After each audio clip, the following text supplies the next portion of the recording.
Muy buenos días, buenas tardes, buenas noches. Espero que estén en este día maravilloso, pasando de lo mejor. Vamos a seguir compartiendo un poquito más de sabiduría, conocimiento. Y vamos con Atlantic y Lemuria. Los siguientes capítulos del capítulo 6, la separación de los sexos. Y a cada uno de vosotros, si no te has suscrito, suscríbete. Comparte con aquellos que necesitan conocimiento, sabiduría de la historia antigua para encajar lo que está pasando en estos momentos en nuestro querido planeta Tierra maravilloso, nuestra casa, que tenemos que cuidar y hay que despertar en conciencia. La separación de los sexos. En épocas lejanas, evocadas en los precedentes extractos de la crónica de la Akasha, la forma de los humanos era muy diferente de la nuestra. Si se retrocede más lejos en la historia de la humanidad, se encuentran condiciones todavía mucho más distintas. En efecto, las formas del hombre y la mujer han nacido con el tiempo, a partir de una forma original antigua en la que el ser humano no era ni hombre ni mujer, sino las dos a la vez. Para hacerse una idea de este pasado tan remoto, es preciso liberarse de las representaciones habituales sacadas de lo que vemos a nuestro alrededor. Los tiempos hacia los que nos llevan nuestra mirada se sitúan poco antes de la mitad de la época que hemos denominado en los relatos precedentes época Lemur. Entonces el ser humano se componía de sustancias blandas y maleables. Estas mismas características se aplicaban también a las otras formaciones terrestres. Comparada a su forma ulterior solidificada, la Tierra solo conocía un estado líquido y fluido. Encarnando en la materia, el alma humana pudo adaptar esta materia a sus propias necesidades, mucho mejor de lo que lo haría más tarde. La elección por el alma de un cuerpo masculino o femenino dependía de la naturaleza terrestre exterior, que en el estado de su desarrollo de entonces le imponía lo uno a lo otro. Mientras las sustancias no se habían aún solidificado, el alma podía imponerle sus propias leyes. Imprimía en el cuerpo su voluntad sobre la naturaleza, pero cuando la materia fue más densa, el alma tuvo que doblegarse ante las leyes que la naturaleza terrestre exterior imprimía a esta materia. Mientras el alma estaba aún en condiciones de dominar la materia, modelaba su cuerpo sin diferenciarlo en masculino o femenino. Le confiaba facultades comunes a ambos. En efecto, el alma es al mismo tiempo masculina y femenina. Contiene las dos naturalezas. Su elemento masculino está emparentado con 10 que se llama voluntad, y su elemento femenino con lo que se denomina representación. Las fuerzas vivas exteriores de la Tierra son responsables de la formación unilateral del cuerpo. El del hombre ha tomado una forma que está determinada por el elemento volitivo, mientras que el de la mujer lleva más bien la impronta de la representación. Esto explica que el alma bisexuada masculino-femenina habite un cuerpo unisexuado masculino o femenino. A lo largo de la evolución, el cuerpo había adoptado una forma determinada por las fuerzas terrestres exteriores, de manera que el alma ya no le era posible verter en ese cuerpo toda su fuerza interior. Tuvo que conservar en el interior algo de su propia fuerza, y por ello solo le puedo transmitir al cuerpo una parte. Siguiendo la crónica de la Akasha, aún puede verse lo siguiente. En una época muy remota encontramos formas humanas blandas y maleables, muy diferentes de lo que serán más tarde. La naturaleza masculina y la naturaleza femenina coexisten aún en armonía. Luego las sustancias se vuelven más densas y el cuerpo humano presenta dos aspectos distintos. Uno que empieza a parecerse a la futura forma masculina y el otro a la futura forma femenina. Mientras esta distinción no era efectiva, cada ser humano podía engendrar a otro. La fecundación no era un proceso exterior, sino algo que se desarrollaba en el seno mismo del cuerpo humano. Con la separación de los sexos en masculino y femenino, el cuerpo perdió la facultad de autofecundación. Para engendrar un nuevo ser humano, debía cooperar con otro cuerpo. La separación de los sexos apareció en el momento en que la Tierra alcanzó un cierto grado de solidificación. La densidad de la sustancia dificulta parcialmente la fuerza de reproducción, y la parte de esa fuerza que permanece activa necesita ser completada desde afuera por la fuerza opuesta proveniente de otro ser humano. El alma, por el contrario, tanto en el hombre como en la mujer, debe conservar en ella una parte de su antigua fuerza. No puede utilizarla exteriormente en el mundo físico. Esta parte de fuerza se dirige hacia el interior del ser humano. No puede manifestarse hacia afuera y por ello es libre para actuar sobre los órganos interiores. Alcanzamos aquí un punto capital de desarrollo de la humanidad, precedentemente en lo que se denomina espíritu. La facultad de pensar no había participado en el seno mismo del hombre. En efecto, esta facultad no habría encontrado ningún órgano que le permitiera manifestarse. El alma había entonces dirigido toda su fuerza hacia el exterior para edificar el cuerpo. Al no tener ya ninguna utilidad en el exterior, la fuerza del alma pudo ahora entrar en contacto con la del espíritu. Esta unión engendra en el interior del cuerpo los órganos que harán del ser humano un ser pensante. Es así como el ser humano pudo poner al servicio de su propio perfeccionamiento una parte de la fuerza que utilizaba anteriormente para la procreación, la fuerza de que sirve la humanidad para formar el cerebro, instrumento de su actividad pensante. Es la misma que en el pasado servía para la autofecundación. El pensar ha sido adquirido al precio de la unisexualidad. Los seres humanos, pasando de la autofecundación a la fecundación ajena, pueden dirigir una parte de su fuerza reproductora hacia el interior y de esa manera convertirse en seres pensantes. Así, el cuerpo masculino y el cuerpo femenino representan exteriormente cada uno una forma imperfecta del alma, pero por ello se convierten en una interioridad en seres más perfectos. Este cambio en el ser humano se produjo muy lentamente y muy progresivamente.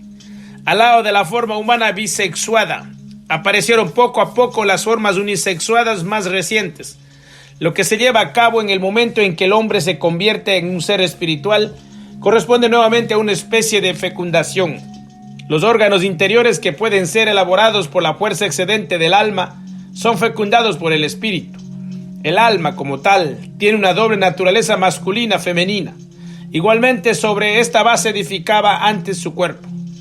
Luego, solo pudo modelar su cuerpo asociándose a otro cuerpo, al menos en el aspecto exterior de las cosas. El alma adquiere así la facultad de colaborar con el espíritu. En lo referente a la vida exterior, el hombre conocerá en lo sucesivo una fecundación proveniente del exterior. En cuanto a su vida interior, será fecundado desde dentro por el espíritu. Puede entonces decirse que el cuerpo masculino tiene una alma femenina y el cuerpo femenino un alma masculina. Este aspecto unilateral de la vida interior en el ser humano encuentra su equilibrio gracias a la fecundación procedente del espíritu. El carácter exclusivo es así neutralizado. El alma masculina en el cuerpo femenino y el alma femenina en el cuerpo masculino recuperan ambas el carácter bisexuado y lo deben a la fecundación por el espíritu. En su forma exterior, hombre y mujer son diferentes. Desde el punto de vista interior, el aspecto unilateral de la vida del alma en uno y otro conforma una armonía perfecta. En el interior, espíritu y alma se confunden en un todo, se convierten en uno. Sobre el alma masculina de la mujer, el espíritu actúa de manera femenina y la vuelve así masculino-femenina. Sobre el alma femenina del hombre, el espíritu actúa de manera masculina y la vuelve igualmente masculino-femenina. La bisexualidad que existía en los tiempos prelemures se ha retirado del exterior para instalarse en el interior del ser humano. Se constata, pues, que la interioridad superior del ser humano no tiene nada que ver con el hombre y la mujer. No obstante, esta igualdad interna se explica por el alma masculina de la mujer y el alma femenina del hombre. La unión con el espíritu conduce finalmente al equilibrio. Sin embargo, la existencia de una diversificación antes de haberse conseguido este equilibrio constituye un hecho que pone de relieve el misterio de la naturaleza humana. El conocimiento de este secreto es capital para toda ciencia oculta, pues contiene la llave de importantes enigmas de la vida. Por el momento no está permitido levantar el velo que recubre este misterio. Así es, pues, cómo el ser humano físico pasó de la bisexualidad a la unisexualidad, cómo llegó la diferenciación entre mujer y hombre. Este también explica que se haya convertido en el ser espiritual que conocemos. Sin embargo, no debe creerse que antes de esto no hubiera existido lazos entre entidades inteligentes y la Tierra. Observando la crónica de la Akasha, se constata Es cierto que durante los primeros tiempos de la Lemuria, el futuro hombre físico era, por sí, bisexualidad, un ser muy diferente de lo que se entiende actualmente bajo la denominación de ser humano. No sabía ligar las percepciones sensibles y el pensamiento. No pensaba. La vida era por completo impulsiva. Su alma solo se manifestaba en los instintos, las apetencias, el deseo animal, etc. La conciencia tenía un carácter de sueño. Vivía en un estado crepuscular. Pero todavía existían otros seres en el seno de la humanidad. Evidentemente, también eran bisexuados, puesto teniendo en cuenta el estado de evolución alcanzado por la Tierra, no era posible engendrar un cuerpo humano únicamente femenino o masculino. Las condiciones exteriores no se prestaban a ello todavía. Sin embargo, existían otros seres que a pesar de su bisexualidad podían acceder al conocimiento y a la sabiduría. Esto se explica por el hecho de que habían seguido, en un pasado más remoto todavía, una evolución de distinto tipo, sin esperar a que se hubieran desarrollado los órganos interiores del cuerpo físico. Sus almas estuvieron capacitadas para ser fecundadas por el espíritu. El alma del ser humano actual necesita el cerebro físico para reflexionar en las impresiones que los sentidos físicos reciben del exterior. Este es el resultado normal del desarrollo del alma humana. Tuvo que esperar a que existiera un cerebro que pudiera servir de mediador con el espíritu. Sin este rodeo, esta alma habría quedado privada de espíritu, habría permanecido en el estadio de la conciencia del sueño. Muy diferente era la situación de los seres sobrehumanos de los que hemos hablado. En otras circunstancias más antiguas, su alma había desarrollado órganos psíquicos sin tener necesidad de ningún soporte físico para comunicar con el espíritu. Su conocimiento y su sabiduría eran una adquisición suprasensible. Es lo que se llama un conocimiento intuitivo. El ser humano actual no alcanzará este tipo de intuiciones hasta más tarde, cuando haya accedido a un grado de su evolución que le permita contactar el espíritu sin necesitar una mediación sensible. Debe sumergirse en el mundo sensible y hacer este rodeo que se le llama la caída del alma humana en la materia, o en términos populares, el pecado original. Habiendo conocido en el pasado una evolución de otro tipo, las naturalezas sobrehumanas no tuvieron que participar en ese descenso. Por el hecho de que su alma había alcanzado ya un nivel superior, su conciencia no era crepuscular, sino interiormente clara. Accedían al conocimiento y a la sabiduría mediante la clarividencia. No precisaban ni órganos de los sentidos ni órganos del pensamiento.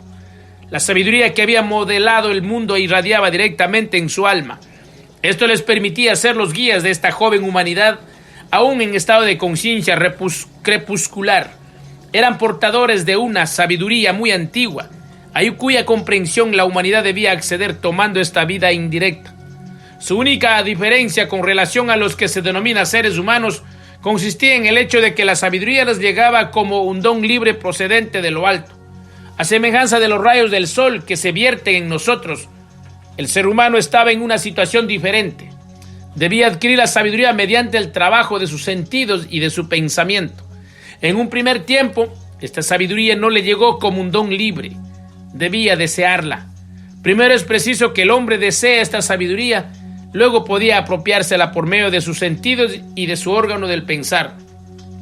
Un nuevo instinto tuvo, pues, que despertarse en el alma, el deseo, el anhelo del conocimiento. Esta aspiración, el alma humana no había podido tenerla en el curso de las precedentes etapas de su evolución. Sus impulsos solo se dirigían entonces a engendrar formas exteriores que expresaban el estado crepuscular de la vida interior. El deseo de conocer el mundo exterior y de acceder al saber no se había despertado todavía. Fue necesaria la separación de sexos para que se manifestara la necesidad de conocimiento.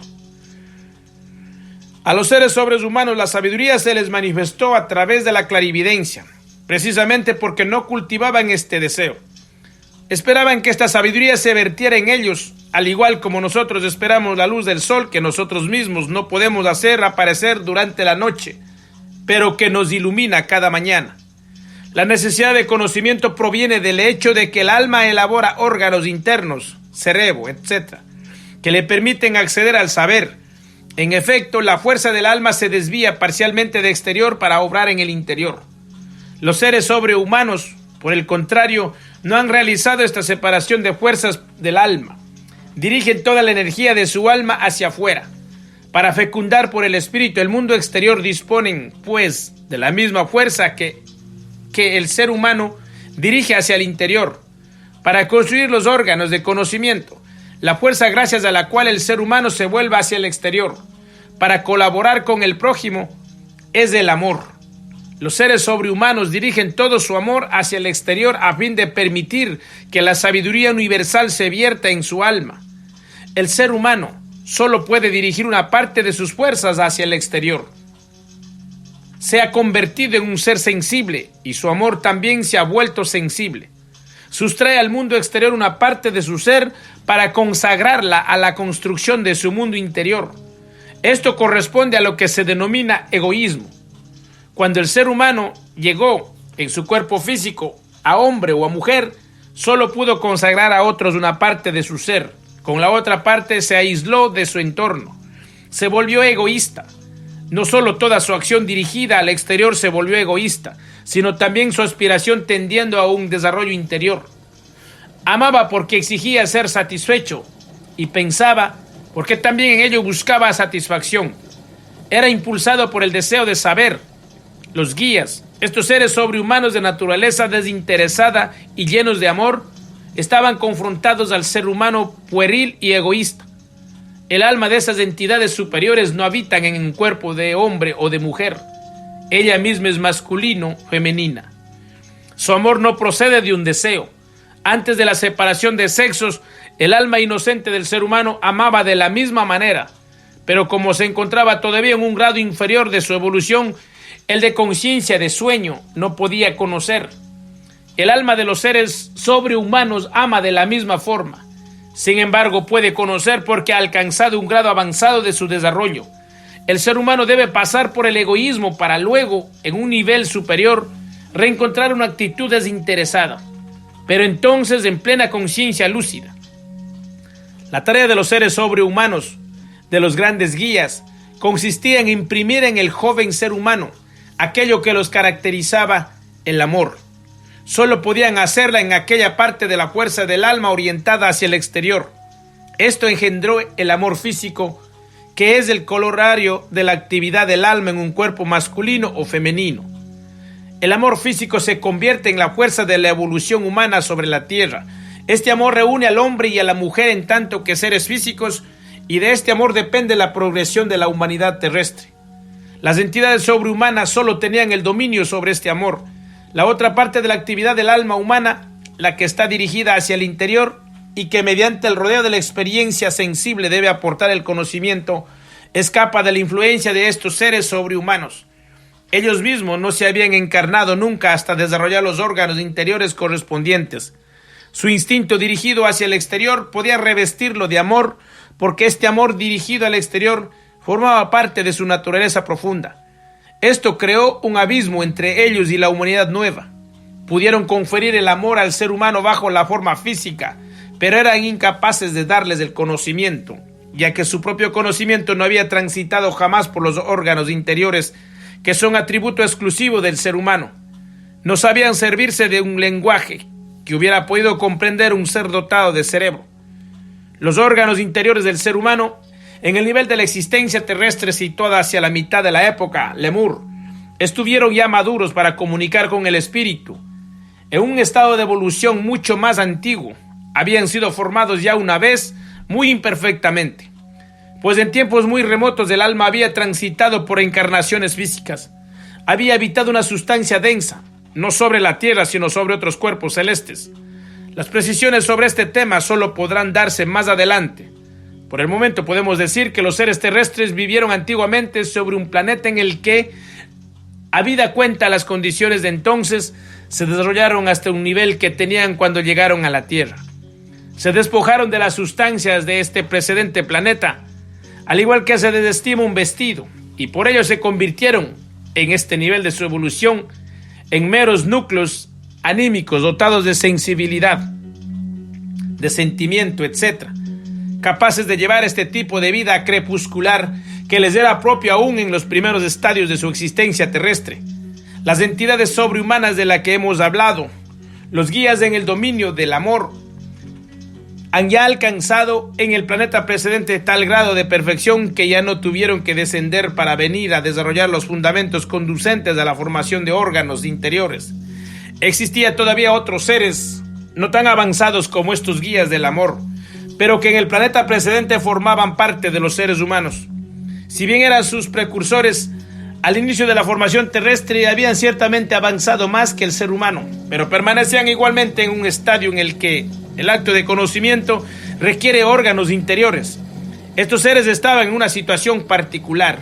Estaban ya muy avanzados para tener que pasar por un cuerpo físico humano, masculino o femenino, pero no lo suficiente todavía para poder actuar en total clarividencia como los guías del amor. No eran todavía seres de amor y tampoco podían ser seres humanos, en tanto que semi-superhombres. Solo les quedaba la posibilidad de continuar su desarrollo, pero con la ayuda del ser humano sabían dirigirse a los seres dotados de un cerebro, en un lenguaje que pudieran entender. Así se estimuló esta fuerza del alma humana dirigida hacia el interior y que pudo unirse al conocimiento y la sabiduría. Solo entonces la sabiduría propia del ser humano llegó a encarnar sobre la tierra. Estos semi-superhombres pudieron alimentarse de esta sabiduría humana para acceder a su vez al perfeccionamiento que aún necesitaban. Se convirtieron, pues, en los estimuladores de la sabiduría humana. Por ello, se les llama portadores de luz, Lucifer. La humanidad tenía, pues, en sus inicios, dos clases de guías, los seres de amor y los seres de sabiduría. Cuando tomó su forma actual la Tierra, la naturaleza humana se encontró situada entre el amor y la sabiduría. Por los seres de amor fue estimulada en su desarrollo físico, por los seres de sabiduría en el perfeccionamiento de su ser íntimo. Por su desarrollo físico, la humanidad progresa de generación en generación, forma nuevos pueblos y nuevas razas. Por su desarrollo interior, los individuos avanzan hacia una vida interior cada vez más perfecta, se vuelven sabios, juiciosos, artistas, técnicos, etc. La humanidad física progresa de raza en raza, cada una transmitiendo a las siguientes, gracias al desarrollo físico, sus cualidades perceptibles por los sentidos. Aquí solo cuenta la ley de la herencia. Los niños llevan en ellos las características físicas de sus padres. Aparte de esto, existe un perfeccionamiento de naturaleza espiritual y psíquica, que solo puede tener lugar con la evolución del alma misma. Con esto hemos llegado a la ley del desarrollo del alma, en el seno de la existencia terrestre. Este desarrollo está ligado a la ley y al misterio del nacimiento y de la muerte. Capítulo 7. Los últimos periodos antes de la división de los sexos. Describiremos ahora el estado en que se hallaba el hombre antes de su división en hombre y mujer. En esa época el cuerpo era una masa blanda y maleable. La voluntad tenía mayor poder sobre esa masa de lo que tendría posteriormente, cuando el hombre se separaba de su entidad paterna. Aparecía como un organismo verdaderamente articulado pero incompleto. El desarrollo ulterior de los órganos tenía lugar fuera de la entidad paterna, mucho de lo que más tarde maduraría dentro del organismo de la madre. En aquel periodo se completaba fuera de él, gracias a una fuerza afín a nuestro poder volitivo. Para que se produjera esa maduración externa era necesario el cuidado del antecesor. El hombre venía al mundo con órganos que luego desechaba, mientras que otros, muy incompletos en el nacimiento, se desarrollaban mucho después. Todo el proceso se asemejaba al surgimiento de una forma de huevo y el desechamiento de la cáscara de ese huevo, pero no hemos de imaginarnos una cáscara sólida. El cuerpo humano era de sangre caliente, lo cual es importante constatar, porque en épocas aún anteriores era distinto. La maduración que tenía lugar fuera del organismo materno se producía gracias a un calor intensificado que procedía también del exterior. Mas no pensemos que el hombre huevo, como le llamaremos para abreviar, fuera incubado. Las condiciones de calor y fuego en la tierra en aquella época eran distintos de lo que serían más tarde. Con sus poderes, el hombre podía confinar el fuego o el calor a determinados sitios. Podía, concentrar el calor y con ello suministrar al joven organismo la temperatura que necesitaba para su maduración. Los órganos más desarrollados del hombre en aquella época eran los motores, mientras que los órganos sensorios actuales estaban aún sin desarrollar. Entre ellos, no obstante, los más avanzados eran los órganos del oído, el de la percepción del frío y del calor, el sentido del tacto. La percepción de la luz estaba muy retrasada. El hombre vino al mundo con los sentidos del oído y del tacto. La percepción de la luz se desarrolló más tarde. Todo lo que aquí se dice se refiere a los últimos periodos antes de la división en sexos. Esta división se produjo lenta y gradualmente. Mucho antes de que esto ocurriera, los seres humanos ya se desarrollaban de tal modo que un individuo nacía con características más masculinas y otro más femeninas. Pero cada ser humano poseía también las características sexuales opuestas, de modo que era posible la autofecundación. Esta, no obstante, no se producía siempre, porque dependía de la influencia de factores externos en determinadas estaciones. Con respecto a muchas cosas, el hombre dependía mucho de factores exteriores, por eso tenía que regular todas las instituciones de acuerdo con dichas condiciones exteriores, por ejemplo, siguiendo el curso del sol y de la luna. Pero esa regulación no sucedía conscientemente en el sentido moderno. Se realizaba más bien de un modo que podríamos llamar instintivo. Entramos así a hablar de la vida anímica del hombre en aquella época. No podemos calificar esa vida anímica como verdadera vida interior, porque las actividades y cualidades físicas y anímicas no se hallaban todavía estrictamente separadas. El alma percibía todavía la vida externa de la naturaleza. Cada distorsión en el entorno actuaba poderosamente, en especial sobre el sentido auditivo. Cada modificación del aire, cada movimiento, era oído. En sus movimientos el aire y el agua le comunicaban un lenguaje hablado al hombre. De esa manera penetraba en él una percepción de la misteriosa actividad de la naturaleza que luego reverberaba en su alma. Su propia actividad era un eco de esas impresiones. Él transformaba las percepciones sonoras en actividad propia y vivía entre esos movimientos tonales, expresándolos luego por su voluntad. De esa manera se sentía impelido a todas sus actividades diarias. En un grado algo menor se hallaban influenciados por aquellos que afecta al tacto, pero que también desempeñaba un importante rol. El hombre sentía el entorno en su cuerpo y actuaba en consecuencia. Según lo que captaba con el tacto, podía decir cuándo había de actuar, cuándo no, y cuándo debía descansar. Con ello reconocía y evitaba los peligros que amenazaban su vida y de acuerdo con esas influencias regulaba su ingestión de alimentos. El resto de la vida anímica seguía un curso muy distinto al de épocas posteriores. En el alma vivían imágenes de los objetos externos, no representaciones. Por ejemplo, cuando un hombre entraba en un lugar cálido, después de haber estado en otro más frío, surgía en su alma una imagen cromática. Pero esa imagen en color no tenía nada que ver con ningún objeto externo, pues surgía de una fuerza interior emparentada con la voluntad. Esas imágenes llenaban constantemente el alma y solo son comparables con las fluctuantes imágenes oníricas del hombre. En aquel entonces las imágenes no eran desordenadas, sino que seguían cierta ley.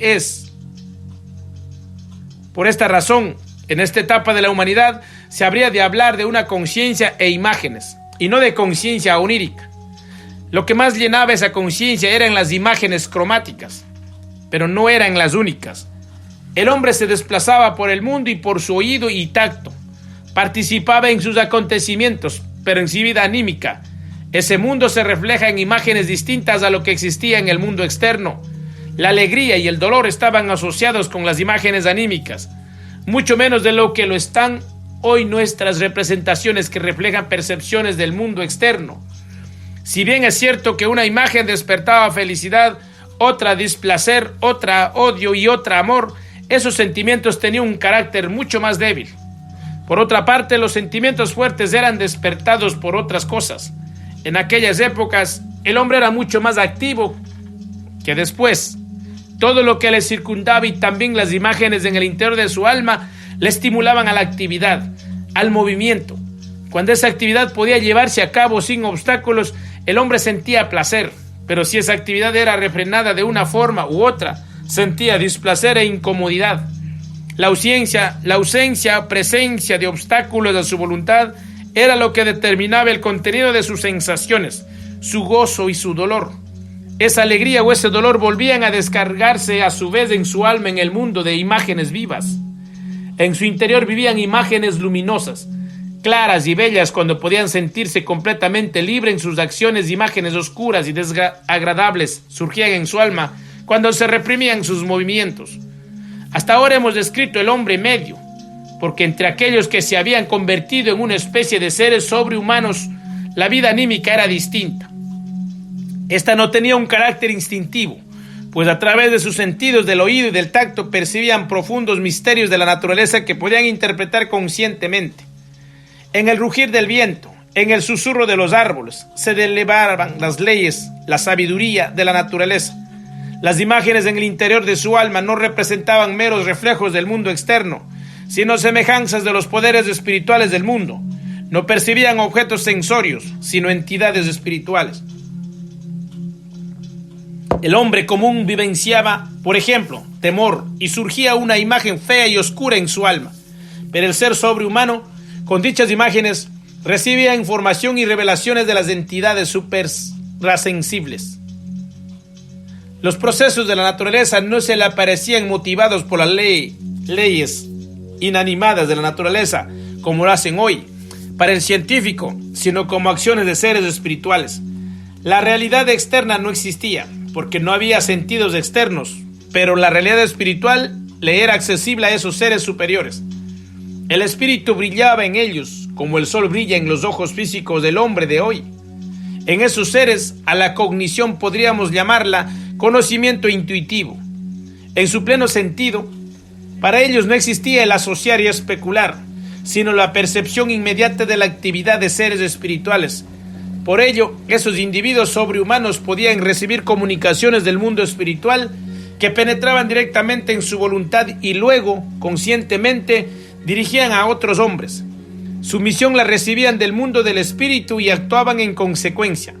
Cuando llegó el periodo en que se separaron los sexos, esos seres consideraron como tarea propia del actuar sobre la nueva vida, de acuerdo con su misión. De ellos emanaba la regulación de la vida sexual. Todo lo que se relaciona con la reproducción de la humanidad surgía de ellos. En este aspecto actuaban con plena conciencia, pero los otros hombres solo podían sentir su influencia como un instinto inserto en ellos. El amor sexual fue implantado en el hombre por transferencia inmediata de pensamiento. En un principio todas sus manifestaciones fueron del más noble carácter. Todo lo que en ese campo tomó rasgos desagradables procede de periodos posteriores, cuando los hombres se hicieron más independientes y corrompieron un impulso originalmente puro. En esos tiempos más antiguos no había satisfacción en el impulso sexual per se, porque entonces todo ello era un servicio de ofrenda para la continuación de la existencia humana. La reproducción se consideraba un asunto sagrado, un servicio que el hombre le debe al mundo. Los sacerdotes sacrificiales eran los directores y reguladores en ese campo. De un tiempo distinto eran las influencias de los seres medios sobrehumanos. Estos últimos no se hallaban desarrollados hasta el punto de poder recibir las revelaciones del mundo espiritual de una forma pura. Junto a esas impresiones del mundo espiritual surgían también, entre las imágenes del alma, los efectos de la tierra sensoria. Los seres verdaderamente sobrehumanos no recibían impresiones de placer y dolor motivadas por el mundo externo. Se hallaban entregados plenamente a las revelaciones de los poderes espirituales y hacia ellos fluían la sabiduría, como lo hace la luz con los seres sensorios. Su voluntad se orientaba hacia la acción acorde con esa sabiduría y es en esa acción que sentían el máximo gozo. Su naturaleza consistía en sabiduría, voluntad y actividad. Eso era diferente entre las entidades medio sobrehumanas que sentían el impulso de recibir impresiones del exterior y asociaban la alegría con la satisfacción de ese impulso y displacer con su frustración. Y en eso diferían de los seres sobrehumanos, para quienes las impresiones externas no eran otra cosa que confirmaciones de las revelaciones espirituales y podían mirar al mundo externo sin recibir otra cosa que el reflejo de 10 que ellos ya habían recibido del espíritu. Los seres semi-sobrehumanos aprendían cosas nuevas y por ello ellos pudieron convertirse en guías de los hombres. Cuando en las almas humanas las imágenes se convirtieron en réplicas y representaciones de los objetos externos. Esto tuvo lugar cuando una parte de la anterior energía reproductiva humana se interiorizó, cuando se desarrollaron entidades con cerebro evolucionado. Con el cerebro el hombre recibió también la facultad de transformar en representaciones las impresiones sensoriales externas. Hay que decir, pues, que el hombre fue llevado por los seres medios sobrehumanos hasta el punto en que pudiera dirigir su naturaleza interior hacia el mundo sensorial externo y no se le permitió que abriera las imágenes de su alma directamente a las influencias puramente espirituales. De los seres sobrehumanos recibió como impulso instintivo la capacidad de reproducirse. Espiritualmente tendría que seguir teniendo al principio una especie de vida onírica si no lo hubieran intervenido los seres medios sobrehumanos. Bajo su influencia, las imágenes anímicas se orientaron hacia el mundo sensorial externo. Se transformó en un ser autoconsciente en el mundo sensorial. Con ello se produjo el que el hombre pudiera dirigir conscientemente sus acciones de acuerdo con sus percepciones del mundo de los sentidos. Hasta entonces había actuado partiendo de una especie de instinto, cuando estaba fascinado por su medio circundante y los poderes de las altas individualidades actuaban sobre él. Pero desde entonces empezó a seguir los impulsos y seducciones de sus representaciones. Gracias a esto se le hizo posible al hombre el libre albedrío, la libre elección, empezando así el bien y el mal. Antes de continuar a esta dirección, diremos algo sobre el entorno terrestre que circundaba al hombre. Además del hombre, existían animales que en su especie se hallaban en el mismo nivel evolutivo que él. Según las representaciones actuales, habrían que incluirles entre los reptiles. Otras formas inferiores de vida animal estaban también presentes. Entre el hombre y los animales había una diferencia esencial, porque gracias a su cuerpo aún maleable, el hombre solo podía vivir en regiones de la tierra que no hubieran pasado a la condición más sólida material. En esas regiones convivían con él los organismos animales dotados de un cuerpo similarmente plástico, pero en otras zonas vivían animales dotados de cuerpo ya denso que habían desarrollado también los sexos separados y órganos sensorios externos. Más tarde hablaremos de su procedencia. Esos animales no pudieron seguir desarrollándose porque sus cuerpos habían acogido materialidad densa demasiado pronto. Algunos de sus especies se extinguieron, otras se perpetuaron hasta llegar a las formas actuales. El hombre pudo alcanzar formas superiores porque permanecían en las regiones que en esa época correspondían a ese estado. Gracias a ellos, su cuerpo permanecía dúctil y maleable, pudiendo así desarrollar los órganos que habrían de ser fecundados por el espíritu. Con ese desarrollo, el cuerpo externo había alcanzado el punto en que podía transferirse la materialidad más densa y convertirse en una envoltura protectora de los órganos espirituales más delicados. Pero no todos los cuerpos humanos habían llegado a ese punto. Solo había unos pocos en estado avanzado y esos fueron los primeros en ser animados por el espíritu. Otros no lo estaban y si el espíritu hubiera penetrado en ellos, se habría desarrollado defectuosamente a causa de los órganos internos todavía incompletos. Por esta razón, esos seres humanos se vieron forzados al principio a seguir desarrollándose sin espíritu. Un tercer tipo había llegado al punto de permitir que débiles impulsos espirituales pudieran actuar en ellos, ocupando así una posición intermedia entre los otros dos tipos. Su actividad espiritual permanecía opaca y debían ser guiados por potencias espirituales superiores.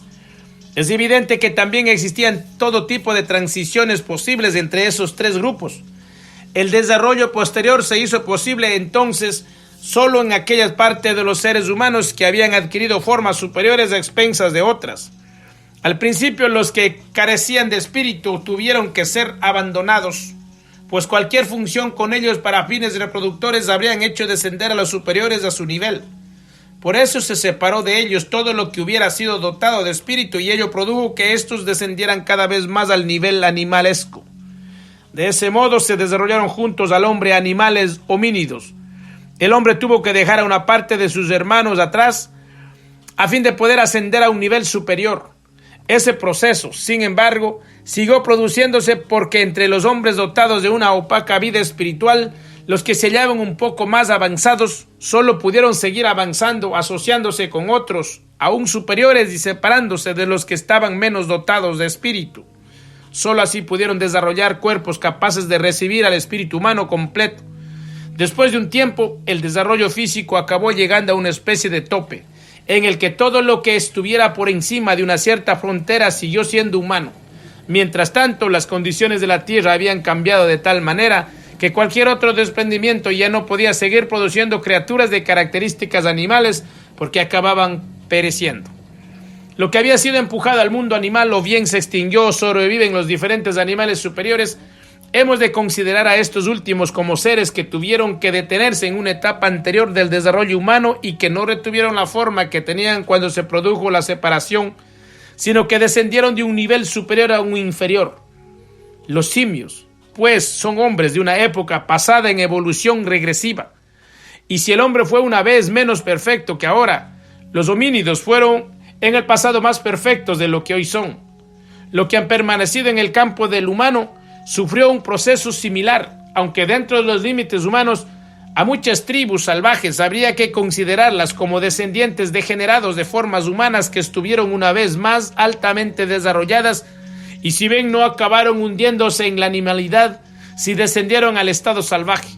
La parte inmortal del hombre es el espíritu. Ya vimos cuando penetró en el cuerpo. Pero antes el espíritu pertenecía a otras regiones y solo pudo asociarse con el cuerpo cuando este último adquirió un determinado nivel del desarrollo evolutivo. Solo cuando entendamos plenamente cómo se produjo esa vinculación, podremos reconocer el significado del nacimiento y de la muerte y comprender la naturaleza del espíritu eterno. Capítulo 8. Las épocas hiperbórea y polar. Los siguientes pasajes sacados de la crónica de Akasha nos conducen a tiempos anteriores a los descritos en los últimos capítulos, teniendo en cuenta el pensamiento materialista de nuestra época. Los riesgos que se corren con los relatos siguientes son quizás aún más grandes que los que podrían emanar de los cuadros precedentes. En la época actual se ha atribuido rápidamente a este tipo de descripciones un aspecto fantástico y puramente especulativo, cuando se sabe cuán poco inclinados están los sabios formados en el pensamiento científico moderno a tomar estas cosas en serio. Es preciso, para decidirse a comunicarlas, tener la conciencia de la fidelidad frente a lo que revela la experiencia espiritual. Nada se dice aquí que no haya sido cuidadosamente verificado por los medios que ofrece la ciencia espiritual. Sería deseable que el sabio fuera tan tolerante frente a la ciencia espiritual como ésta lo es frente a la mentalidad científica naturalista. Ver mi libro 1, Concepciones del Mundo y de la Vida en el siglo XX, en donde he demostrado que sabía apreciar en su justo valor las concepciones materialistas de la ciencia moderna. Por el contrario, ante quienes están abiertos a las enseñanzas de la ciencia espiritual, deseo hacer una puntualización particular respecto al relato que sigue a continuación.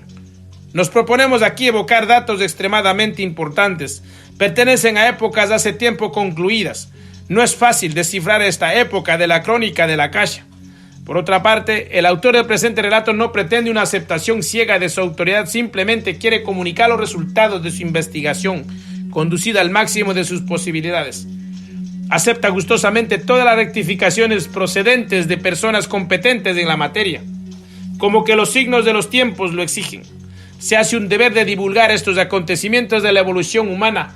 No olvidemos tampoco que esto concierne a épocas prodigiosamente amplias, sobre las que se trata de suministrar una visión de conjunto. Numerosos puntos simplemente mencionados serán precisados ulteriormente. Los signos grabados en la crónica de la Akasha son difíciles de trasladar a nuestro lenguaje corriente.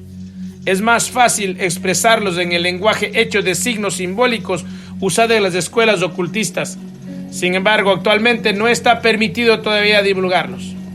En 1914, esta obra fue reeditada, pero completada con una historia de la filosofía occidental hasta los tiempos presentes, bajo el título Los enigmas de la filosofía. El lector tendrá a bien, pues, aceptar múltiples nociones oscuras y arduas y esforzarse por acceder a una cierta comprensión, así como el autor se ha esforzado por encontrar una forma de exposición que fuera más generalmente accesible. El lector encontrará muchas dificultades, pero será recompensado si sabe dirigir su mirada sobre los profundos misterios, sobre los enigmas significativos del ser humano aquí evocados. Las inscripciones akáshicas engendran en el hombre un verdadero conocimiento de sí. Para el investigador espiritual, estas inscripciones son una realidad de una certeza tan incuestionable como lo son para el ojo físico las montañas y los ríos. Un error de percepción es además posible tanto en un caso como en el otro. Conviene subrayar que el presente capítulo solo trata al principio de la evolución del ser humano. Paralelamente se desarrolla, por supuesto, la de los otros reinos de la naturaleza, el mineral, el vegetal y el animal, y se tratará en los próximos capítulos. Tendremos entonces ocasión de examinar igualmente otros problemas que aclararán lo que ha sido expuesto respecto al ser humano, con el ánimo de la ciencia espiritual. Sin embargo, no es posible hablar del desarrollo de los otros reinos terrestres antes de haber descrito el camino evolutivo del ser humano. Retrocediendo una fase de la evolución, aún más lejana que la evocada en los relatos procedentes, se está confrontando con estados cada vez más sutiles de la materia de la que está compuesto nuestro planeta. Las sustancias que se han ido solidificando progresivamente eran entonces todavía líquidas e incluso anteriormente de naturaleza vaporosa y gaseosa. En un pasado mucho más alejado encontramos un estado todavía más sutil, etérico. La solidificación de la materia es debida a la disminución del calor. En el presente relato no nos remitiremos más lejos de la época en que nuestra morada terrestre estaba hecha de esta muy fina sustancia etérica. El hombre apareció sobre la tierra en este preciso punto de su evolución. Anteriormente había pertenecido a otros mundos de los que hablaremos más adelante. Mencionemos, sin embargo, el estado precedente, que era el del mundo astral o anímico. Los seres de este mundo, incluido el hombre, no conocían entonces la existencia corporal exterior física. El ser humano había ya desarrollado la conciencia imaginativa mencionada en el relato precedente. Estaba animado de sentimientos y deseos, pero todo esto se desarrollaba en el interior de un cuerpo anímico. Solo la mirada clarividente era capaz de percibir un ser humano así. En esos tiempos todos los seres humanos evolucionados poseían este tipo de clarividencia. Pero en estado crepuscular y oscuro no se trataba de una clarividencia consciente. Estos seres astrales son de alguna manera los antepasados del hombre. Lo que actualmente se denominan hombre es ya portador de un espíritu autónomo y consciente. Este último se une al ser que proviene de este antepasado aparecido en la mitad de la época Lemur.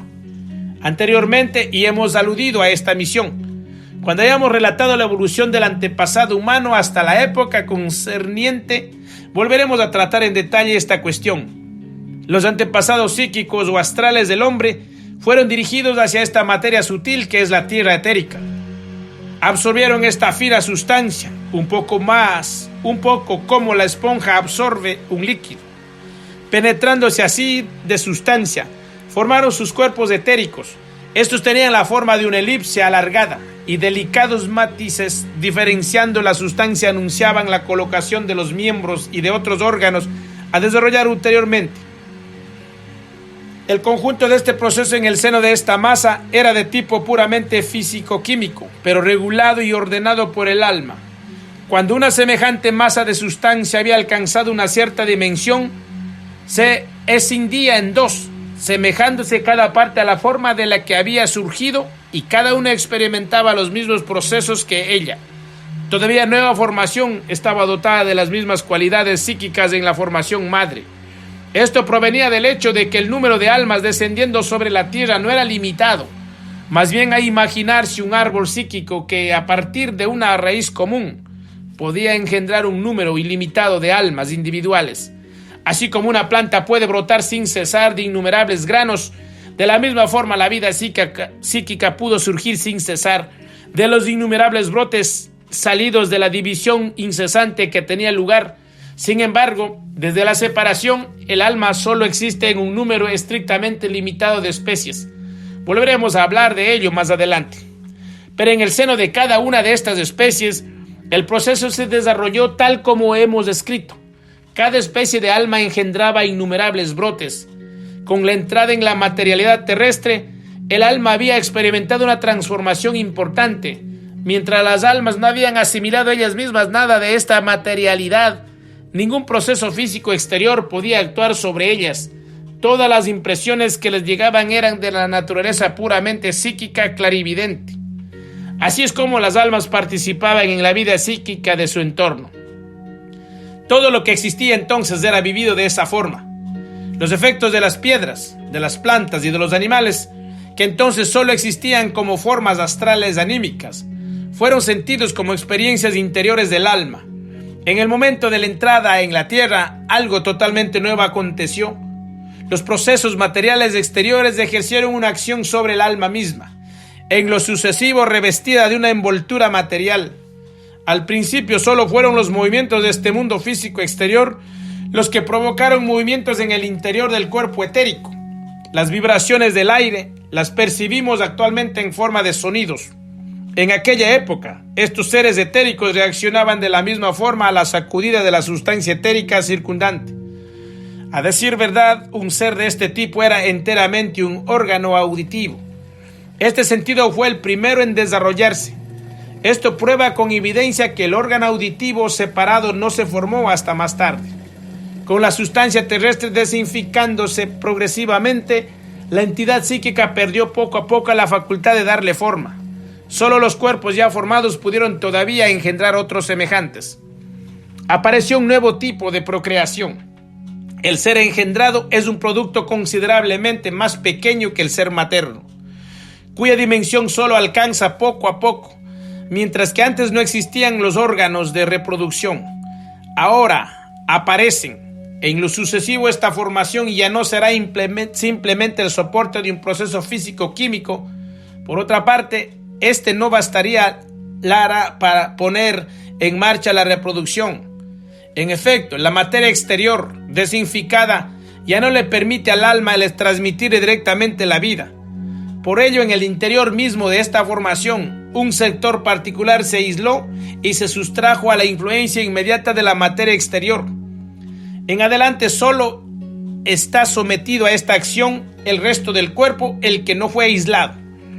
Está en el mismo estado en que se encontraba precedentemente el conjunto del cuerpo. El alma ahora puede continuar actuando en la parte aislada, lo hace en tanto que soporte del principio vital, llamada prana en la literatura teosófica. Así, el antepasado corporal del hombre apareció dotado de dos elementos constitutivos. Uno es el cuerpo físico o envoltura física. Está sometido a las leyes químicas y físicas del mundo circundante. El segundo es el conjunto de órganos sometidos al principio vital. Pero por este hecho, una parte de la actividad del alma se va vuelto libre. Ya no tiene ningún poder sobre la envoltura física. Esta parte de la actividad del alma se dirige entonces hacia el interior y transforma en órganos una parte del cuerpo, de manera que una vida interior comienza a manifestarse en él. El cuerpo ya no se contenta reaccionando a las sacudidas del mundo exterior, sino que comienza a sentir en él las experiencias particulares que de ello resultan. Ahí se encuentra el origen de la sensación. Primero se manifiesta como una especie de sentido táctil. El ser siente los movimientos del mundo exterior, la presión ejercida por las sustancias, etc. Aparecen los rudimentos de una sensibilidad para lo que es cálido o frío. Así se alcanza un escalón importante de la evolución de la humanidad. El cuerpo físico está privado de la influencia directa del alma. Está sometido por completo al reino de la sustancia física y química. El cuerpo se descompone desde que el alma, a partir de las otras partes en que ejerce su actividad, y ya no puede dominarlo. Esto engendra lo que se denomina la muerte. En lo concerniente a los estados anteriores, no podría hablarse de muerte. En la época de la división, la forma madre se perpetúa íntegramente en las formas engendradas, pues toda la fuerza psíquica transformada actúa en ellas, como antes en la forma madre. En la época de la división, nada de lo que resulta de ella está privada del alma. En adelante esto cambiará. Desde que el alma ya no extiende su dominio sobre el cuerpo físico, este cae bajo la influencia de las leyes químicas y físicas del mundo exterior, es decir, que muere. De la actividad del alma solo queda lo que actúa en la reproducción y en la vida interior ahora desarrollada. En otras palabras, la fuerza de procreación permite engendrar descendientes, los cuales están dotados de un excedente de fuerza creadora de órganos. Es en este excedente en donde el ser psíquico resucita siempre de nuevo. Antes, en la época de la división, el cuerpo entero se llenaba de actividad psíquica. Ahora se produce lo mismo con los órganos de reproducción y de sensación. Se está pues en presencia de una reencarnación de la vida del alma, en el seno del organismo nuevamente engendrado. Según la literatura teosófica, la descripción de las dos primeras razas raíz de la Tierra corresponde a estos dos estadios de la evolución del hombre. La primera se llama la raza polar, la segunda la raza hiperbórea.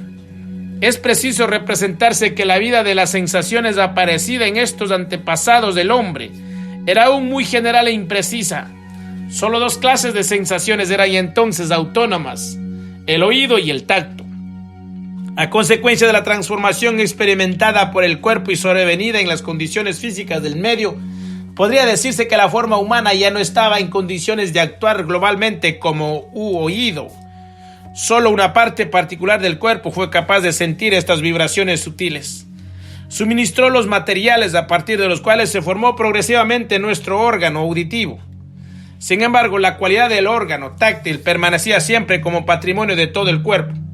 Puede observarse que el conjunto del proceso de la evolución humana que hemos evocado está encadenado de la transformación del estado calórico de la Tierra. En efecto, es el calor ambiente el que había permitido al ser humano llegar hasta esta fase de su desarrollo.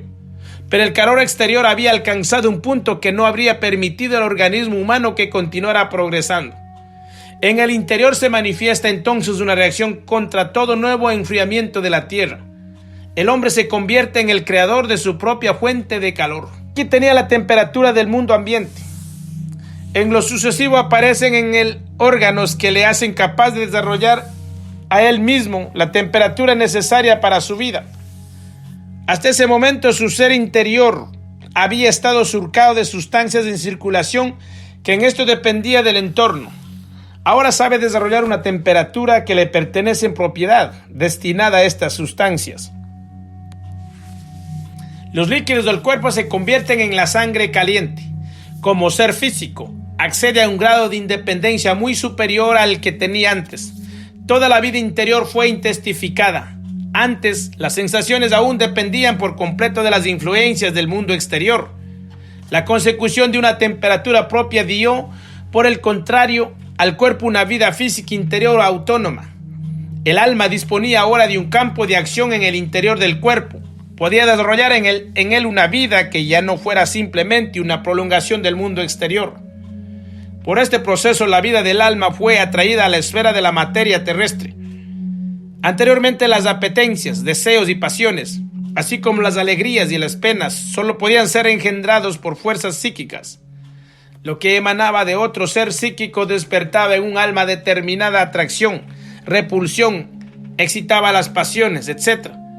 Ningún objeto físico exterior habría podido producir un efecto así, pero ahora se hace posible que los objetos exteriores tengan un significado para el alma. Al estímulo de la vida interior, consecutivo al despertar provocado por el calor autónomo, el alma lo sentía como un bienestar, y la perturbación de esta vida interior le aportaba un sentimiento de malestar. Un objeto exterior capaz de contribuir al bienestar físico podía ser apetecido, deseado, lo que la literatura teosófica designa con la palabra kama, cuerpo de deseos que estaba ligado al hombre físico. Los objetos accesibles a los sentidos se convirtieron en objetos de apetencia. El hombre, por su cuerpo de deseos, quedaba en adelante encadenado a la existencia terrestre. Ahora bien, este hecho coincide con un gran acontecimiento cósmico al que está ligado por un lazo causal. Hasta ese momento no existía ninguna separación física entre el Sol, la Tierra y la Luna. La influencia de los tres sobre el ser humano era la de un solo cuerpo. Luego sobrevino la separación, la materia más sutil que englobaba todo lo que antes había dado al alma la posibilidad de tener una acción estimulante directa. Se desprendió y constituyó el Sol. La parte más rugosa se separó para formar la Luna. La Tierra, gracias a su materia específica, mantuvo el equilibrio entre los dos. Como es lógico, esta división no se hizo de golpe, sino que constituyó un proceso progresivo, que va desde cuando el ser humano avanzaba del estado en que la reproducción tenía lugar en forma de separación, hasta el estado que hemos descrito últimamente. Puede incluso decirse que es precisamente este proceso cósmico el que provocó este progreso del ser humano. Primeramente, el Sol extrajo de este planeta común su sustancia propia. Por ello, la vida del alma se vio privada de la posibilidad de ejercer una acción directa sobre la materia terrestre. Luego la luna empezó a desprenderse. La Tierra entró entonces en el estado en que aparece la facultad de sensación que hemos comentado antes. Conjuntamente con esta progresión se desarrolló una nueva facultad sensitiva. Las condiciones térmicas de la Tierra tuvieron por efecto el dar poco a poco a los cuerpos contornos precisos que conducían a una separación entre el mundo transparente y el que no lo es. El Sol, habiéndose desprendido de la masa terrestre, tuvo la misión de conceder la luz. En el interior del cuerpo humano nació el sentido de la vista. En un primer tiempo esta vista no era la que conocemos actualmente. La luz y la oscuridad actuaban sobre el hombre en forma de vagos sentimientos. Por ejemplo, en ciertas circunstancias sentía la luz como algo agradable, estimulante para su vida física, y la buscaba, se esforzaba por conseguirla. Sin embargo, la vida del alma propiamente dicha se desarrollaba siempre todavía en forma de imágenes soñadas. Cuadros coloreados surgían y se desvanecían.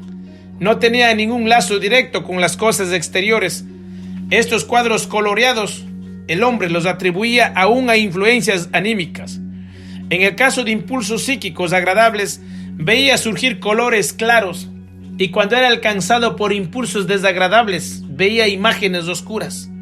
Lo que engendró la aparición del calor autónomo los hemos denominado en el curso de nuestra exposición vida interior. Pero se ve bien que no se trata todavía de una vida interior, en el sentido que le será atribuida en el curso de fases ulteriores de la evolución del género humano. Todo procede por etapas, y así igualmente con la génesis de la vida interior, tal como lo hemos caracterizado en el capítulo precedente. Esta verdadera vida interior no se manifestó antes de que fuera efectiva la fecundación por el espíritu, o sea, cuando el hombre comienza a reflexionar en lo que desea afuera, actúa sobre él.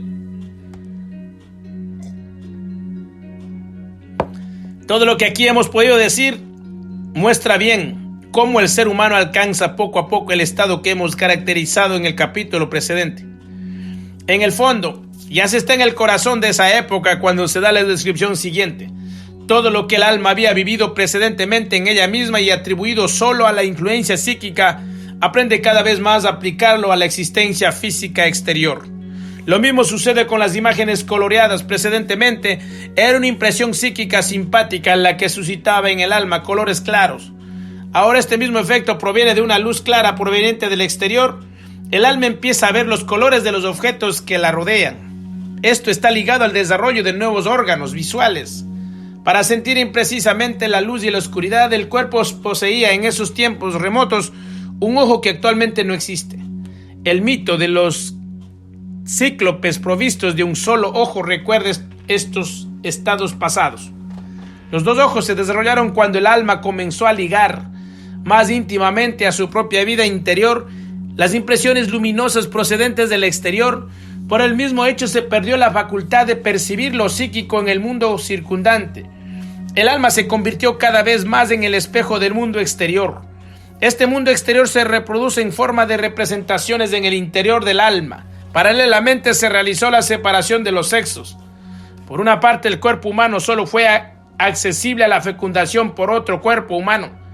Por otra parte, se desarrollaron los órganos físicos del alma, sistema nervioso, permitiendo a las impresiones del mundo exterior reflejarse en el alma.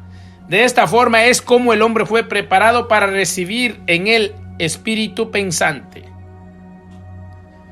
El capítulo 9. Comienzo de la Tierra actual, separación del Sol. Vamos a seguir ahora la crónica de la Akasha hasta aquel remoto pasado en que comenzó nuestra Tierra actual. Hemos de entender con Tierra el estado de nuestro planeta, capaz de sostener minerales, vegetales, animales y hombres en su forma actual, porque ese estado fue precedido por otros en los que los reinos mencionados tenían una forma muy distinta. Lo que hoy llamamos Tierra sufrió muchas modificaciones antes de convertirse en portadora de nuestros actuales minerales, vegetales, animales y hombres.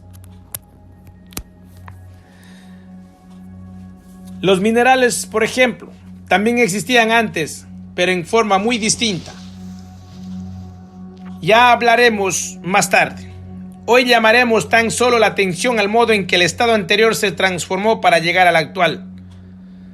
Podemos imaginarnos esa transformación hasta un cierto grado. Si la comparamos al paso que hace una planta durante la etapa de semilla, imaginemos una planta con raíz, tallo, hojas, flor y fruto, que acoge sustancias de su entorno y segrega a otras, pero todo lo que en ella sea sustancia, forma y proceso desaparece, excepto la minúscula semilla. La vida se desarrolla pasando por ese estado seminal y al año siguiente vuelve a surgir de la misma forma. Del mismo modo, todo lo que existía en nuestra tierra en su anterior estado desapareció para resurgir tan solo al estado actual. Lo que antes podíamos llamar mineral, vegetal y animal ha desaparecido, como en la planta desaparecen la raíz, tallo, etc. En la tierra, igual como en la planta, permaneció un estado germinal a partir del cual la forma antigua desarrollaría una nueva. Las fuerzas que provocarán la nueva forma y hacen ocultas en la semilla. En el periodo del que hablamos, estamos tratando con una especie de germen de la tierra, que contenía en su seno de las fuerzas que habrían de conducir a la tierra actual y que fueron adquiridas en estados precedentes. Sin embargo, no hemos de representarnos ese germen de la tierra como si fuera algo material denso, como lo es el germen de una planta. Era más bien un germen de carácter anímico, hecho de la sustancia delicada, maleable y móvil que conocemos como astral en términos ocultistas. En este germen astral de la tierra nos encontramos al principio solo con rudimentos humanos, los rudimentos de las futuras almas humanas. Todo lo que en estados anteriores de la tierra había existido como mineral, vegetal y animal había sido absorbido en sus rudimentos humanos, fundiéndose con ellos. Antes de que el hombre entre en la tierra, él es alma, una entidad astral y como tal aparece sobre la tierra. Esta última existe en un estado de la más refinada sustancialidad, conocida en la literatura ocultista como el éter más sutil. ¿De dónde provino esta tierra etérea? Lo veremos más tarde.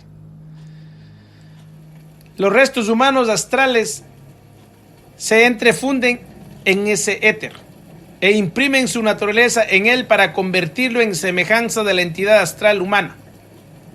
En ese estado inicial nos encontramos con una tierra etérea que solo consiste en esos hombres etéreos y no es sino un conglomerado de ellos. En realidad el cuerpo astral o el alma humana están fundamentalmente afuera del cuerpo etéreo y lo organiza desde afuera. Para el investigador espiritual, la Tierra aparece como una esfera compuesta a su vez de numerosas esferas etéreas más pequeñas, los hombres etéreos, y se halla envuelta por una cobertura astral, del mismo modo que hoy la atmósfera aérea envuelve a nuestro planeta. En esa envoltura astral, atmósfera, viven los hombres astrales y desde allí actúan sobre sus semejanzas etéreas en las que crean órganos, produciendo vida etérea humana en ellas. Dentro de la Tierra en conjunto solo existe un estado material, el sutil éter viviente, en los textos ocultistas. A esa primera humanidad se le llama primera raza raíz. La polar, el posterior desarrollo de la Tierra se produce con la transición de un estado de la materia a dos. Se segrega una sustancialidad más densa, dejando otra más sutil detrás de sí.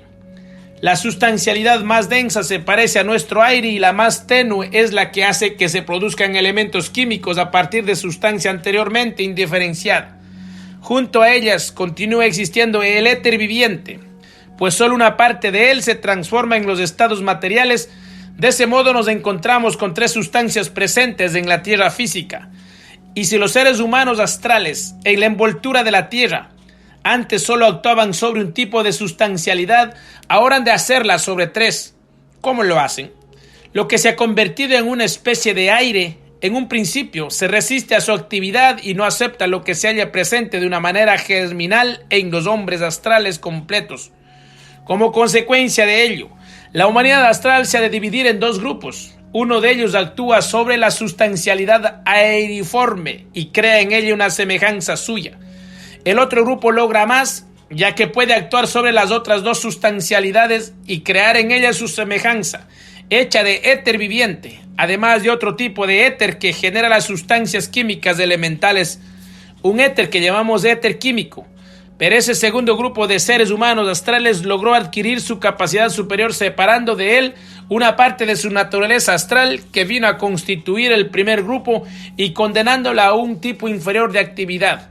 Si hubiera retenido dentro de sí las fuerzas capaces de realizar esa labor inferior, no podría haberse elevado a actividades superiores. Por ello nos encontramos con un proceso por el cual lo superior se desarrolla a expensas de algún elemento que ha de separarse de él. Vemos así la siguiente imagen de la Tierra física en ese periodo. Han surgido dos tipos de entidades. Primero, las entidades con un cuerpo aeriforme, sobre el cual actúa el ser astral correspondiente, que actúa desde afuera. Son seres zoomorfos que crean un primer reino animal en la Tierra, dotados de formas que hoy nos sorprenderían por su enorme peculiaridad. Pero hemos de tener en cuenta que esa forma está constituida solo de una sustancia aeroforme y no se parece a la de ninguno de los animales de hoy. Como máximo, podrían tener una cierta similitud a las conchas de algunas caracolas y moluscos o actuales. Junto a esas formas de animales, sigue adelante la evolución del hombre físico. El hombre astral, que ha ascendido a un nivel aún superior, genera una especie de réplica de sí mismo, hecha de los dos tipos de materia, el éter vital y el éter químico. Vemos pues a un hombre hecho de cuerpo astral actuando sobre un cuerpo etéreo, formado por dos tipos de éter, el éter vital y el éter químico. Por el éter vital, esa réplica física del hombre posee la capacidad de reproducirse a sí misma, de hacer que nazcan de ella seres de su propia especie. Por el éter químico genera ciertas fuerzas que se parecen a las actuales energías de atracción y repulsión química. Gracias a ello, esa réplica del hombre puede atraer ciertas sustancias del entorno y combinarlas consigo mismo, segregándolas de nuevo por medio de las fuerzas de repulsión. Esas sustancias solo pueden sacarse del reino animal antes descrito y del reino humano, lo que constituye un inicio de nutrición. Por eso esas primeras réplicas humanas eran devoradoras de animales y hombres. Además de esos seres, continuaron existiendo los seres anteriores, compuestos tan solo de éter vital, pero se atrofiaron porque tuvieron que adaptarse a las nuevas condiciones terrestres. Pasada toda una serie de transformaciones, acabaron desarrollándose a partir de ellos los seres animales unicelulares y también las células que más tarde conformarían los organismos vivos más complejos. Tiene lugar así el proceso siguiente. La sustancialidad aerofirme se divide en dos. Una parte se hace más densa, acuosa, y la otra permanece aeroforme. El éter químico se divide también en dos nuevos estados materiales. Uno de ellos se hace más denso y se convierte en lo que llamaremos primero éter lumínico, que dotará a las entidades que lo poseen con el don de la luminosidad. El otro sigue siguiendo como éter químico. Nos hallamos entonces con una tierra física compuesta de los siguientes tipos de sustancias: agua, aire, éter de luz, éter químico y éter vital. Para que las entidades astrales puedan actuar sobre estos tipos de sustancia, se produce otro proceso en el que lo superior se desarrolla a las expensas de lo inferior que acaba separándose. Con ello se generan los siguientes tipos de entidades físicas. Primero, aquellas cuyo cuerpo físico consta de agua y aire. Luego, entidades astrales más toscas que han sido separadas y que actúan sobre ellas, con lo cual se produce un nuevo tipo de animales de materialidad más densa que los animales precedentes. Otro nuevo grupo de entidades físicas tienen un cuerpo hecho de aire y éter lumínico combinados con agua. Son entidades parecidas a plantas, aunque su forma difiere mucho de las plantas actuales. Finalmente, el éter nuevo grupo representa al hombre de la época. Su cuerpo físico está compuesto de tres tipos de éter: el éter lurnínico, el éter químico y el éter vital. Si consideramos que siguen además existiendo los descendientes de los antiguos grupos, podemos imaginarnos la enorme variedad de seres vivos que ya existían en esa etapa de la existencia terrestre. Tiene lugar entonces un importante acontecimiento cósmico. El Sol se separa y con ello ciertas fuerzas abandonan la Tierra. Son fuerzas hechas de una parte de lo que hasta entonces había vivido en la Tierra en los éteres vital, químico y lumínico, y que ahora se separan de la Tierra. Con ello se produce un cambio radical entre todos los grupos de seres terrestres que hasta entonces poseían esas fuerzas en su interior. Todos ellos sufrieron una transformación. Los que antes hemos llamado seres vegetales fueron los primeros en modificarse, porque una parte de sus fuerzas de éter lumínico les fue sustraída. Y desde ese entonces solo pudieron desarrollarse como organismos cuando la fuerza de la luz que se había separado de ellos actuaba sobre ellos desde afuera. De ese modo, las plantas empezaron a ser influenciadas por la luz solar. Algo parecido sucedió con los cuerpos humanos. Desde ese momento, su éter lumínico tuvo que actuar también junto al éter lumínico del Sol para poder seguir viviendo. Pero no solo los seres que perdieron el éter lumínico fueron los afectados, también lo fueron los demás, porque en el mundo todo tiene una interacción mutua. Las formas animales que no contenían éter de luz habían sido anteriormente irradiadas por los coetáneos en la Tierra y se habían desarrollado bajo esa irradiación. Ellos también tuvieron ahora que someterse en la influencia del Sol exterior. El cuerpo humano en particular desarrolló órganos receptivos a la luz solar, es decir, los primeros rudimentos de los ojos humanos. Como consecuencia de la separación del Sol se produjo una mayor densificación material de la Tierra. De la sustancia líquida se formó la sólida. El éter lumínico se dividió a su vez, creándose así otro tipo de éter lumínico y un éter que dota a los cuerpos con la capacidad de aumentar la temperatura. Gracias a ello, la Tierra se convirtió en una entidad capaz de desarrollar calor en su interior y todos en sus seres empezaron a recibir la influencia del calor. En el elemento astral tiene lugar un proceso similar al anterior. Algunos seres se desarrollaron a un nivel superior a expensas de otros. Se separó así un grupo de seres bien equipados para actuar en la más tosca sustancialidad sólida. Con eso se desarrolló el firme esqueleto del reino mineral de la Tierra. Al principio los reinos naturales superiores no actuaron sobre ese rígido esqueleto mineral, y por ello podemos decir que existen en la Tierra un reino mineral sólido y un reino vegetal, cuya sustancialidad más densa está hecha de agua y de aire. En ese último reino, a raíz de lo sucedido, el cuerpo aerofirme se afirma condensado en un cuerpo acuoso. Existían además animales de las formas más variadas, algunos con cuerpos acuosos y otros aerofirmes.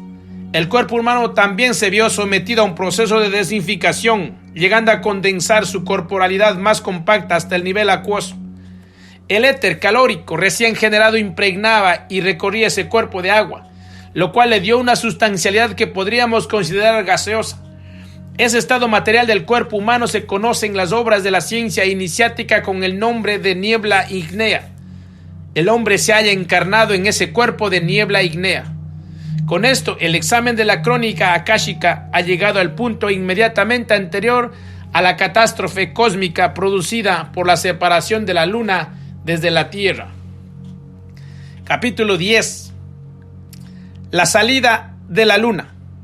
Es preciso darse cuenta que la densa materialidad propia del hombre solo se adquirió más tarde y en forma muy progresiva. Para hacerse una idea del estado corporal que tenía en el estadio de evolución que tratamos aquí, la mejor manera consiste en representarse una masa de vapor o una nube flotando en el aire. Sin embargo, una representación así solo es una aproximación totalmente exterior de la realidad. En efecto, la niebla ígnea, hombre, estaba interiormente animada y organizada, comparada a lo que el ser humano fue más adelante. Conviene imaginársela en un estadio en que su alma somnolienta conocía un estado de conciencia enteramente crepuscular. Este ser está totalmente desprovisto de lo que se entiende por inteligencia, entendimiento, razón. Se mueve flotando más que caminando. Está provisto de 4 especies de órganos semejantes a miembros que le permiten desplazarse hacia adelante, hacia atrás, de lado y en otras direcciones. En cuanto a las almas de estos seres, antes ya hemos hablado de ellas. No obstante, no debe pensarse que los movimientos u otras manifestaciones vitales de estos seres fueran disparatados o desordenados. Al contrario, respondían por completo a ciertas leyes. Todo lo que se produce. Solo que la potencia dirigente, la inteligencia, no residía en los mismos seres. Estaban dirigidos por una inteligencia que actuaba desde afuera. Seres superiores, más maduros por ellos, los rodeaban, por así decirlo. y los gobernaban, pues la cualidad más importante de esta niebla ígnea consistía en el hecho de que los seres humanos, llegados a este estadio de su evolución, podían encarnarse en ella y al mismo tiempo conseguían incorporarse las cualidades, entidades superiores. Debido a ello, su acción se podía coordinar con la de los hombres. El ser humano había conducido sus deseos, instintos y pasiones hasta un estado en que podían tomar forma en la niebla ígnea. Los otros seres mencionados eran capaces de actuar en el seno de esta niebla ígnea, y ello gracias a su razón y a su acción inteligente. Estos últimos seres poseían igualmente facultades que les permitían acceder a las regiones superiores. De allí extraían sus decisiones y sus impulsos, pero los efectos reales de esas decisiones se manifestaban en la niebla ígnea. Todo que el hombre realizaba en la tierra tenía su origen en el intercambio bien regulado entre estos cuerpos humanos en forma de niebla ígnea y esos seres superiores. Puede pues decirse que el ser humano seguía una evolución ascendente. Debía desarrollar en esta niebla ígnea algunas facultades específicamente humanas, superiores a las precedentes. Los otros seres, por el contrario, se esforzaban por descender en la materia. Seguían un camino que les permitiera manifestar concretamente su poder actuante en el seno mismo de las formas materiales, cada vez más densas, tomando en un sentido más amplio. Este proceso no tenía para ellos nada de degradante. Este es un punto importante a tener en cuenta. Gobernar las formas materiales más densas corresponde a una potencia y a una facultad más elevadas que las de dirigir formas más sutiles. En el curso de épocas anteriores de su evolución, estos seres superiores tuvieron un poder no menos limitado que el hombre actual. Precedentemente ellos también tuvieron, a imagen del ser humano moderno, un poder que se limitaba a su vida interior. La materia densa del mundo exterior no le obedecía. Ahora aspiraban a un estado en que pudieran dominar y dirigir por la magia a los objetos físicos. En la época en cuestión estaban, pues, avanzados respecto al hombre. Este se esforzaba en elevarse para concretar la inteligencia, allá donde reina una materia más fina, a fin de poder, ulteriormente, actuar hacia el exterior. Ellos, por el contrario, ya habían insertado antes la inteligencia en su cuerpo, y recibían ahora la fuerza mágica que les permitía introducir la inteligencia en el mundo circundante. El ser humano se elevaba pasando por la fase de niebla ígnea, mientras que ellos atravesaban esta fase para descender e implantar su poder. En el seno de la niebla ígnea, algunas fuerzas son especialmente activas, las que el hombre experimenta en sus pasiones e instintos inferiores. En el estadio de niebla ígnea, tanto el hombre como los seres superiores se sirven de estas fuerzas. Estas actúan sobre la forma humana que hemos descrito, más precisamente en su interior de la manera siguiente. El hombre desarrolla los órganos que le hacen capaz de pensar, que le permiten estructurar su personalidad.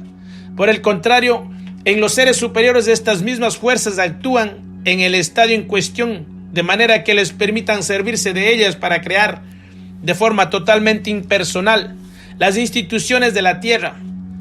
Pues gracias a estos seres surgen sobre la tierra creaciones que son la réplica de las leyes de la inteligencia. Bajo el efecto de las fuerzas pasionales, se forman en el interior del hombre los órganos personales de la inteligencia. A su alrededor esas mismas fuerzas engendran órganos penetrados de inteligencia. Imaginemos ahora este mismo proceso, pero un estadio un poco más evolucionado. En otros términos, representémonos lo que está inscrito en un estadio ulterior de la crónica de la Akasha. La luna se ha desprendido de la Tierra. Luego ha seguido un importante cambio. Una gran parte del calor se ha retirado de las cosas situadas alrededor del ser humano. Estos objetos han adquirido una materialidad más grosera y más densa. El hombre debe vivir en ese entorno enfriado. Solo puede hacerla transformando su propia materialidad.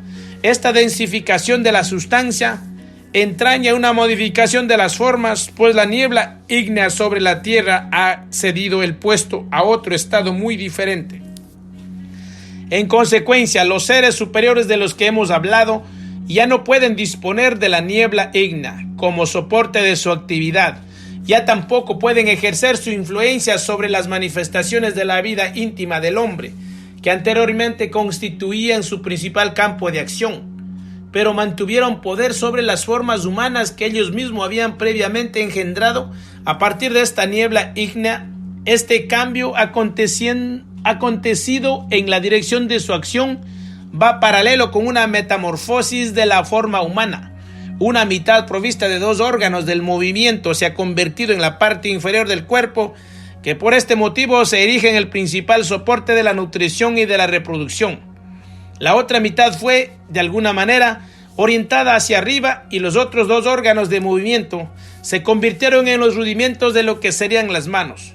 Y aquellos órganos que antes todavía estaban al servicio de la nutrición y de la reproducción se transformaron en órganos de la palabra y del pensar. El ser humano se ha erguido. Es la consecuencia directa de la eliminación de la luna.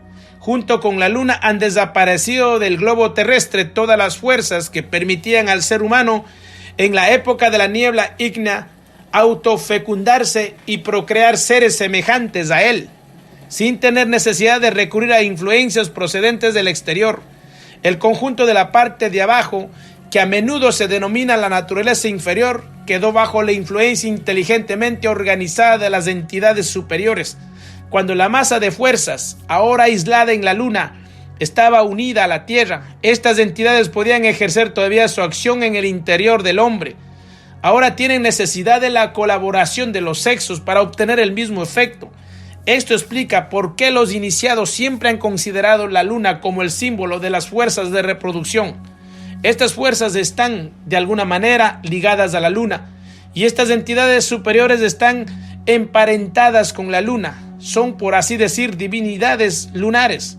Antes de la separación de la luna, servían de las fuerzas lunares para actuar en el interior del ser humano, pero después de esa extinción, sus fuerzas influenciaron desde el exterior la reproducción del ser humano.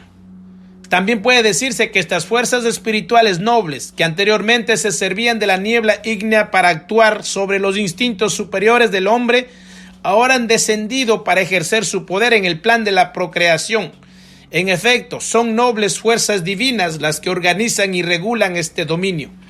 Con esto tocamos una convicción importante de la ciencia espiritual, diciendo que las fuerzas divinas, estas fuerzas superiores y nobles, tienen afinidad con las aparentemente inferiores de la naturaleza humana. Aquí, la palabra aparentemente hay que tomarla en sentido amplio. En efecto, sería desconocer totalmente las verdades ocultas, el ver en las fuerzas de reproducción, en tanto que tal es algo bajo.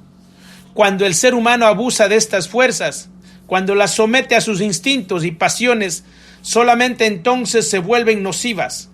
Este no es el caso cuando las ennoblece por el hecho de reconocer en ellas el impulso de la fuerza espiritual divina.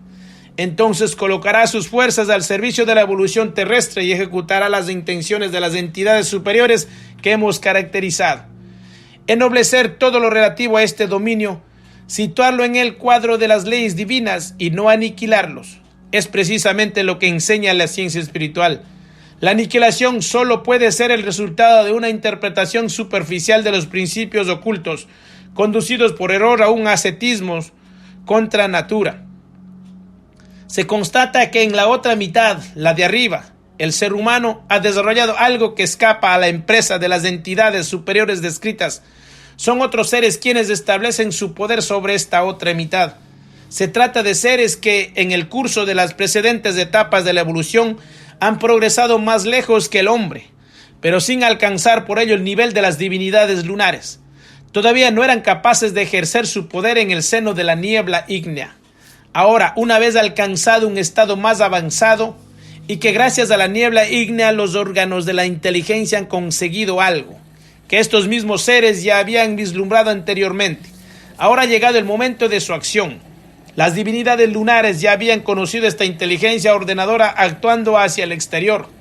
Cuando comenzó la época de la niebla ígnea, eran portadores de esta inteligencia. Tenían la facultad de actuar hacia el exterior sobre las cosas de este mundo. Pero esas entidades, de las que hemos hablado antes, no habían conseguido en el pasado desarrollar una inteligencia de esa clase que actúa hacia el exterior. Esto es porque no estaban preparados para afrontar la época de la niebla ígnea. Pero he ahí que existe inteligencia. El hombre es portador de ella. Esos seres se apoderan entonces de esa inteligencia humana para actuar a través de ella sobre las cosas del mundo. Anteriormente las divinidades lunares habían ejercido su acción sobre el ser humano por completo. Ahora solo actúan sobre la mitad de abajo. Sobre la de arriba se extiende la influencia de las entidades inferiores de las que ya hemos hablado. El ser humano experimenta pues un doble gobierno. Su parte de abajo está situada bajo la influencia de las divinidades lunares, mientras que su personalidad evolucionada cae bajo la acción de las entidades que se designan por el nombre de su regente, Lucifer. Las divinidades luciféricas acaban pues su propia evolución sirviéndose de las fuerzas de inteligencia recientemente despertadas en el ser humano. Anteriormente no habían llegado hasta este grado. Ahora dan a los humanos la disposición a la libertad, permitiéndoles distinguir entre el bien y el mal. Ciertamente bajo el gobierno único de las divinidades lunares se formó en el hombre el órgano de la inteligencia. Pero estos dioses dejaron que ese órgano en estado de sueño. No tenían ningún interés en servirse de él, pues poseían sus propias fuerzas de inteligencia. Los seres luciféricos, por su parte, eran favorables al desarrollo de la inteligencia humana y tenían interés en dirigir hacia las cosas de este mundo. Llegaron pues a ser para los hombres los maestros de todo lo que puede ser realizado por medio de la inteligencia humana, pero no podían ser otra cosa que instigadores. En efecto, podían incluso desarrollar la inteligencia en el hombre, pero no en ellos mismos. En consecuencia, la actividad sobre la tierra conoció dos tendencias. Una provenía directamente de las divinidades lunares y desde el principio era conforme a las leyes y reglas de la razón. Las divinidades lunares habían efectuado su aprendizaje desde hacía tiempo y ya no estaban sujetas a error. Las divinidades luciféricas que trabajaban con los seres humanos, por el contrario, estaban todavía en conquista de la perfección. Bajo su dirección, el hombre tuvo que aprender a encontrar las leyes de su propia naturaleza. Guiado por Lucifer, fue conducido a elevarse a imagen de los dioses. Pero con ello se plantea una cuestión. Si las entidades luciféricas no han alcanzado, en el curso de su evolución, la capacidad de la actividad inteligente en el seno de la niebla ígnea, ¿en dónde se han parado? ¿Hasta qué grado del desarrollo terrestre eran capaces de coordinar su acción con la de las divinidades lunares? La crónica de la Akasha puede explicarlo. Las entidades luciféricas pudieron asociarse a la creación terrestre hasta el momento en que el sol se separó de la tierra. Se comprueba que hasta ese instante la acción de las entidades luciféricas era un poco menos intensa que las de las divinidades lunares, pero sin embargo formaban parte del grupo de creadores divinos. Después que el sol se desprendiera de la tierra, esta última vio desarrollarse una actividad, precisamente la de la niebla ígnea, para la cual los dioses lunares habían sido preparados, pero no los espíritus luciféricos. Estos últimos conocieron entonces un periodo de reposo, de espera. Luego, una vez disipada la influencia de la niebla ígnea y que los seres humanos comenzaron a estructurar sus órganos de la inteligencia, entonces los espíritus luciféricos pudieron salir de su retiro, pues la creación de la inteligencia está emparentada con la actividad del sol. El despertar de la inteligencia en la naturaleza humana equivale al amanecer de un sol interior. Esto no solo se dice en sentido figurado, sino que corresponde a una realidad.